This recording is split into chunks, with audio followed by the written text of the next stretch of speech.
may be old, but she still barks, buddy. I don't know if it's just because it's humid out here, but that's a lot of smoke, ain't it? Those weren't black powder sheds, were they? I don't think so. Maybe. Howdy, friends. I'm Cletus. I'm Clayton. And we are the Hicks from the Sticks. What do you got for us today, Clayton? We've got us right here. This is a Winchester 1897. It's pretty cool. Also known as like a trench gun. It's a different model, but it's the same thing, same gun, same design. It's pretty cool. You know, this was like the shotgun, the pump action shotgun for quite a long time. Came out in about the year 1897, about 1900. And this is the shotgun that made pump actions popular. Like any sportsman, anybody that hunted, anybody that had a woods gun. Like pre World War II, if you look at any old hunting pictures, they have a Winchester in 1897. And this, like I said, this is the shotgun that made pump action shotguns there was like popular. Two. Yeah, before this, the Spencer, the same guy that made the Spencer rifle in the Civil War, made the first pump action shotgun, but that was kind of garbage. He sold out to Bannerman. Bannerman tried to make those. They were okay. I mean, the U.S. military did use those in right configuration too, but yeah, pretty cool. These shotguns seen a pretty long service life, right? World War I, II, and some limited use in Vietnam. I think if we start off, I don't know if specifically 97, but the 93s were in the Philippines. I'm not sure in the war, but we were stationed in the Philippines afterward. That's pretty cool. We got them down there because we were like, oh, these guys are kind of tough. All right. So the history of this thing kind of started in like the late 1880s when Winchester wanted to go into the repeating shotgun market. And so they looked to their, magnum opus, John Moses Browning. And he was like, okay, yeah, we could do a pump action. They were like, no, we're a lever gun company. We want a lever action shotgun. So John Browning made the 1887 Winchester lever action. And that was... They were very expensive, right? They were expensive. They were overly complicated. I mean, they did all right. They were chambered in 12 and 10 gauge. And so a couple of years later, they were like, okay, we'll try this pump action design. So John Browning gets the patent for a pump action shotgun in 1890, I'm pretty sure. And then Winchester ends up making the 1893 pump action. And it was all right. It did good again. But then around the late 1890s, a lot of changes started happening, like with your shell length and your transition from black powder to smokeless powder. Because also a little bit later on, went from brass shells to paper shells, and then onto plastic shells. This shotgun's seen all of those whenever they came out. So or originally you bought paper shells and loaded them. You brought unloaded prime paper shells, and people loaded their shotguns themselves. And like late 1890s is when preloaded shells started coming out. So Winchester kept trying to update the 1893, and by 1897 they were just like, okay, we're just going to end up making a new one, and that's how we got the 1897, because it was just improvement after improvement. Instead of just trying to improve the 1893, they just came out with this. And that's kind of why the 1893 Winchesters are rare, because Winchester looked at them and they were like, okay, people are keep sending these in to get repaired. We'll just send them in 1897 instead, because it's going to be cheaper for us to stop having to repair them, just to give them one of these instead. Cletus, you should talk a little bit about the history of war with these shotguns. Well, shotguns in the military row are kind of overstated. Like, military's mainly got shotguns for like prisoner keeping and riot control until World War I, when the U.S. gets involved. Now, the U.S. had already had experience with shotguns, like I said earlier, in the Philippines and with the early Spencer shotguns. And it came to the idea that, hey, maybe, just maybe, we're trying to do, trying to have some, like with the Pedersen device that was getting invented, like we need some form of firepower in the trenches once we get over there. It was like, oh, what if we use something like this? And so, I mean, it was pretty all right. Again, the effect of the trench gun in World War I is overstated, especially with the role of Slamfire, which we will talk about later. But like I said, this is a civilian grade. We'll have another video in the future on the actual trench gun just version. A brief overview. The trench guns were just pretty much cut down. They had a bayonet lug and a heat shield. That's all the differences, right? Yeah, just about. And they weren't takedown models in World War I. They were takedown models in World War II. Yeah, and like Cletus said, Slamfire, this thing does not have a trigger link disconnect. So if you hold down the trigger, you see the hammer there, cocker, the trigger falls. and the hammer falls. I bet that's really effective in battle. Yeah, it's a little goofy. It's not very functional, but it is something that you can do. Like, I struggle doing it with birdshot. I couldn't imagine actually after doing it with double-aught buck. Or like 3-ounce slugs or something. Yeah, it'd be rough. So as I'm sure y'all can see, this it's beat. Been in the woods, run around hunting. Pretty much anything that a shotgun would see, this one, or guns like this have probably seen, plus some more. So yeah, what do you say we take her out and shoot her? Sounds good. All right, so to load this gun, it's pretty much like any other shotgun. You can see right here, we've got a little cutout on the bottom of our bolt there. Throw in your rounds. Simple as. There's a little spring in here and a follower. Throws your rounds in whenever you cock this thing.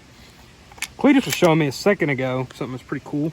You can hit this button, these two buttons right here, and it, well, it's supposed to drop out your rounds. Gosh. There they go. Shrapnel. So anyway, it's just pretty simple. Whenever you got it loaded up, you just rack it, and you're ready to rock. All right, Libbers. So last thing that you want to see if you're a little German boy holding the line in World War WW1 is a big old hunk of cheap meat like me coming at you, Slamfire.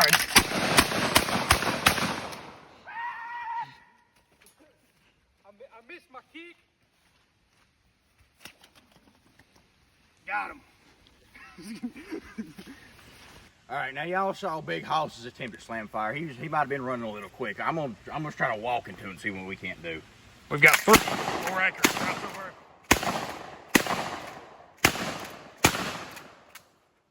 That's 1 out of 33%. That's good enough for me.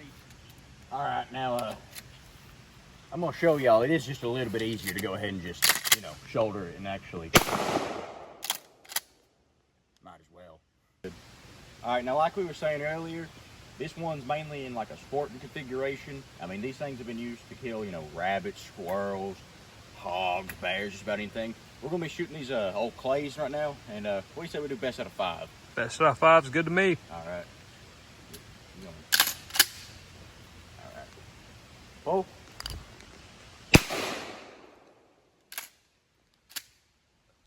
One. The clays are stuck together. They're a little bit wet. Pull. That was a bad throw. We can redo that one. You still missed. Nuh-uh. Okay. I guess we'll count that. Yeah, it's good. Pull.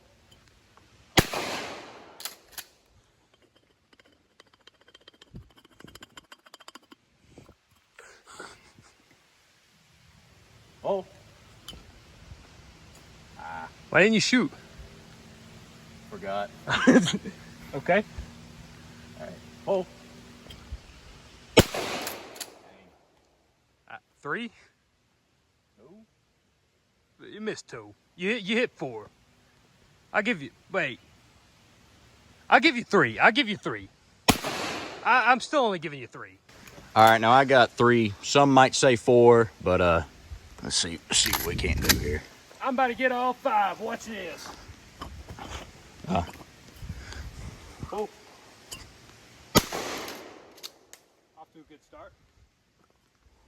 Pull. Off to a really good start. Pull. Hey, I gotta pick them up. Pull. Hey! If you break it, it counts. Pull.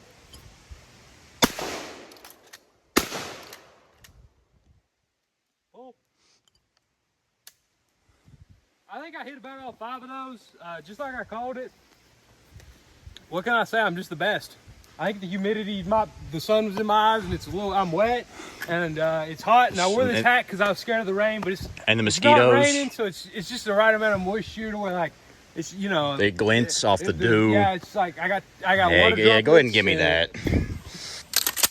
On to the concluding remarks. Fun gun to shoot. It'd be an awesome woods gun. I don't really like Cletus stated. It probably wouldn't be that like war. This would probably not be my top one choice for pretty much any of them. Maybe if we went back to like flintlock muskets, I would take this. But shotguns are very specific. Buckshot like at range, you could reach out there. I wouldn't want to trench warfare. I mean, if I was in the trench, I could see shouldering it and using it, but yeah, it's still fun. It's fun to shoot. It's a pretty cool gun. It's got a lot of cool features. I feel like it's a lot. I don't know what it's funner than like a regular pump action shotgun. I feel like that's true. Maybe it's because the hammer and everything. Yeah, and the entire what would you call that? Loading lever, loading gate. You know. I don't even know what you call it, but it falls out. It's like a falling block. No, it's good. It's cool. It's just different. It's older. It's very clicky. It's clicky. Good gun. Yeah, it's fun. The market for these is very high for some reason. I picked this one up cheap at an auction because it was, kind of ratted out. Didn't really work when I bought it. I had to clean it up nice and good. Well, good enough to shoot. But, yeah, market for these is pretty ludicrous for an actual nice one. But for some reason. But there's like millions of them made. So I don't really know why that is. But I think it's because people like to, like you said, like during World War One, like a big joke around people who just people that eat this up. Hey, my trench sweeper shotgun. My war crime. Oh yeah, the Germans are crying about my shotgun. Like, I mean that did happen. I mean there was. It's extremely overstated. It's like the effect of the shotguns in World War One is overstated in general. Now World War Two and Vietnam they were used pretty quite extensively, widely. But I mean not this one. By Vietnam was kind of replaced by the Model 10 and the Ithacas, but yeah, still very very fun gun. Like it a lot. Gonna cut the barrel off, but yeah, that's pretty much all I got to say about that. we're skeetish. Well, till next time, friends. I've been Cletus. I was Clayton, and we was the Hicks from the Sticks. And